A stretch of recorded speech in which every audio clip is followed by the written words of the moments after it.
Good evening, viewers of NE8, bringing to you the weekly roundup.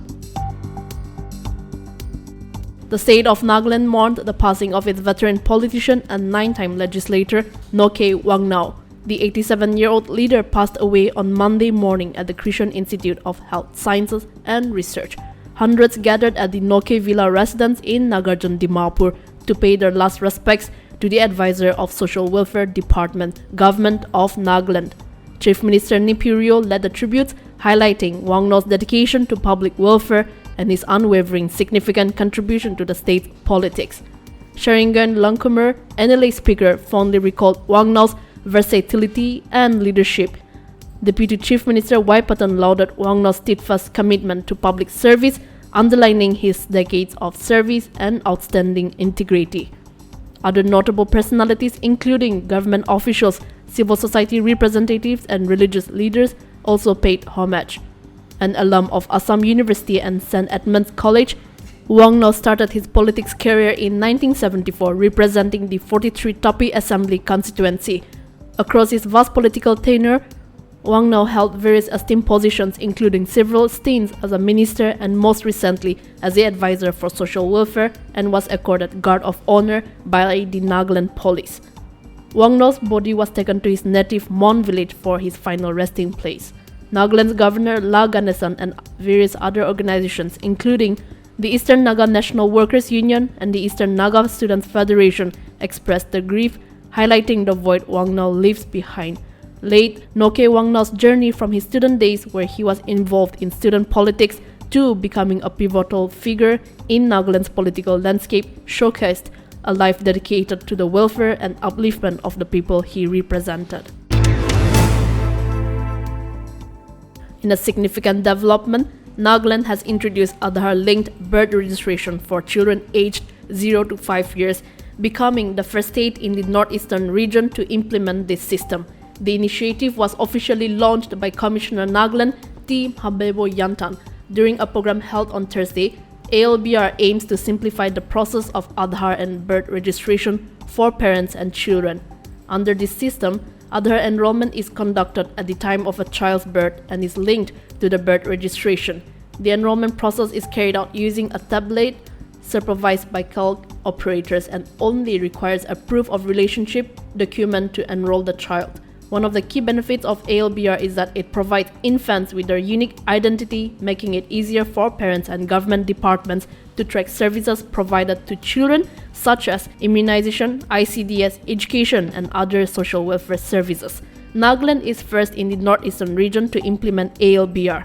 To demonstrate the ALBR system's functionality, 2 newborn babies were registered during the launch event. The Working Committee of NNPGS criticized the NSCNIM over certain issues and urged the Nagaland Chief Minister to be more proactive and assertive in his leadership. The committee highlighted the importance of a clear, honorable solution between the Indo-Naga groups, emphasizing that this would solidify the Chief Minister's political legacy. They encouraged him to raise above short-sighted perspectives and focus on long-term aspirations of the Naga people, as his predecessors had hoped for. The Working Committee criticized comments made by Naga leaders from Manipur after NSCNIM meeting, where they opposed the Register of Indigenous Inhabitants of Nagaland. The committee stated that those who have lived in Nagaland for only a few decades shouldn't interfere in matters of indigenous rights and decisions. They emphasized that it's inappropriate for one group to comment on another's land and membership decisions as per Naga traditions. Following the assurance from the Power Department, the All Nagaland Electricity Field Workers Association on Thursday called off its Phase 1 protest, which began on Wednesday, against non-payment of salaries to 66 regularized operation and maintenance staff. ANEFWA President Vettino Kezo and General Secretary Vimesa Kera said the department assured the complete updating of PIMs of 66 OMS and related issues immediately. The association also assured that there will be no future consequences on the matter of regularization of OMS. ANEFWA, however, cautioned that failure to execute the assurance immediately would compel them to resume agitation for indefinite period or until their genuine grievances were addressed. Medovi Hri from Chekasang Students' Union was elected as the new president of the NSF for the tenure 2023 to 2025 during the 30th NSF conference held in Ukhrul. Other executive members of the federation chosen at the conference included M. Herang as vice president, Chumban Kovang as general secretary, Kenilo Kat as AGS, Temjan Toshi as education secretary, Heiko Rengma as finance secretary, Pitongo Shitru information and publicity secretary, Kaiso Chakre as social and cultural secretary, Kato P. Awomi as speaker, and Kawoka V. Awomi as auditor general. In a move ahead of the upcoming assembly elections in states like Madhya Pradesh, the center announced a reduction of Rs 200 in domestic cooking gas prices for all consumers. Following the cut, the LPG price in Dimapur is now Rs 921.50 and in Kohima it's reduced to 922 rupees. The decision, announced by Information and Broadcasting Minister Anurag Thakur, aims to offer relief to households and counters the Congress promise of cheaper LPG.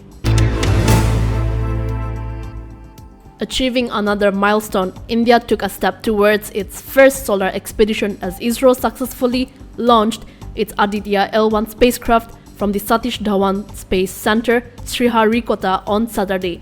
The spacecraft set on the 125-day voyage to the Sun aboard the PSLV C-57 will remain in Earth's orbit for 16 days before moving to the hollow orbit around the Sun at the L1 point. The countdown for this historic launch, which took place at 11:50 am Saturday, began 23.10 hours earlier on Friday. Aditya L1 aims to study the solar corona and monitor the solar wind at a distance of 1.5 million kilometers from Earth. During a routine visit to Dimapur District Hospital, State Health and Family Welfare Minister P. Paiwang Konyak today said the District Hospital Dimapur will be the referral hospital of the state, with professionals working to address patients requiring medical assistance with proper care. Regarding the urgent requirements of equipment, the minister assured to donate medical equipment worth Rs 66.50 lakhs at his personal level during his visitation and review meeting with the medical team of DHD. The minister also reminded in-service government doctors and engaged in private practice in their hospitals or in partnership to either close down their private hospitals or to de-associate from such partnership. He also cautioned them against such practices, which was against the Service Code of Conduct, and urged such doctors to either stop private practice or face disciplinary action, and reminded them to follow on the working hours. With the coming of the Nagaland Medical Students Association, the minister said there's a recognized need for staffing, with 26 assistant professor positions to be filled at medical college. This hiring will lead to a temporary shortage of doctors in districts. On dengue, the minister mentioned that the department has taken steps on the ill effects of fogging, although public are demanding on it.